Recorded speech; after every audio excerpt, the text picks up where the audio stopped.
Hello, I wanted to introduce myself. Hope you're having a great week. My name is Cynthia Bermeo, and I am a library assistant at the Valencia West Campus Library. Today, I'm going to walk you through how to book an appointment with the library circulation callback request.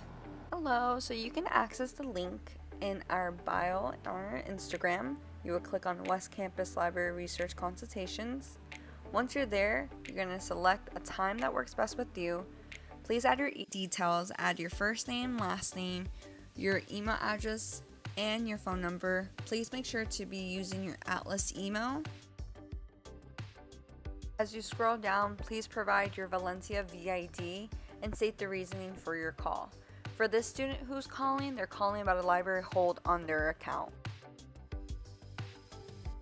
Once you're finished, click on the button that says book.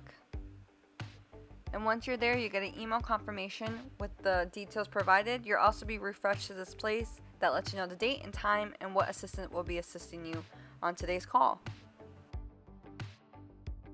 Once the library assistant receives that email, we will go ahead and call you at the number that you provided, and you can expect the call to look like something like this.